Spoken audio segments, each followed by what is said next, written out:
What's up, everyone? Welcome to the November 5th edition of FanDuel Tournament Plays brought to you by BetMGM. I'm your host, Adam Scherer. You can follow me on Twitter at ShipMyMoney DFS. And we have a 7-game NBA slate to look at tonight. So we're going to talk about 5 of the top tournament options using the Boom Bust tool on the Stokastic.com website. But first, we do have an offer from BetMGM. Click the link in the description below, sign up, make a deposit, place a real money wager on BetMGM, and receive a risk-free first bet up to $1,000 in addition to 2 free months of Stokastic Plus Platinum. Be sure to take advantage of this offer. Click the link in the description below. Now, looking at the top 5 tournament options for FanDuel, starting at number 5, PJ Washington has power forward and center eligibility at $6,200. He's projected for 13% ownership with a 14% chance of being in the optimal lineup.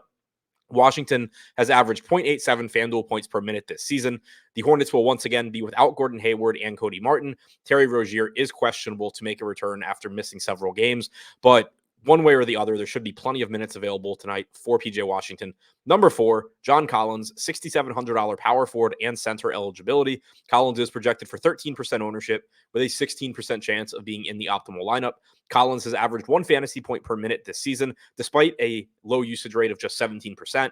It is relatively likely that we see that usage rate jump a little bit as we move forward, just based on who Collins is as a player and what he's done in the past. And even if it doesn't, you're still talking about 1 FanDuel point per minute on average. Number 3, Trae Young, sticking with the Hawks. He's $9,800. He is questionable to play in tonight's game, but he did return to his last game after leaving with an injury. So my assumption, until I hear otherwise, is that Young is going to be good to go tonight. He's $9,800 with point guard eligibility.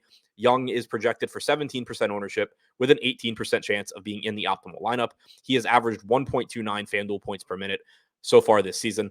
Number 2, Drew Holiday, $8,300 with point guard and shooting guard eligibility. Drew is projected for 18% ownership with a 20% chance of being in the optimal lineup tonight against the Oklahoma City Thunder. So far this season, Holiday has averaged 1.25 FanDuel points per minute, but Giannis Antetokounmpo is also questionable for tonight's game.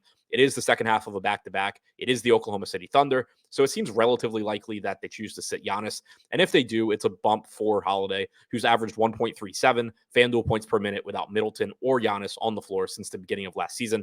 And number 1, going back to the Atlanta Hawks, DeJounte Murray coming off of a massive game, still just $9,100 on FanDuel with point guard and shooting guard eligibility. Murray has averaged 1.3 FanDuel points per minute this season and is projected for 21% ownership with a 21% chance of being in the optimal lineup. So to recap, the top 5 tournament options on FanDuel: number 5, PJ Washington; number 4, John Collins; number 3, Trae Young; number 2, Drew Holiday; and number 1, DeJounte Murray.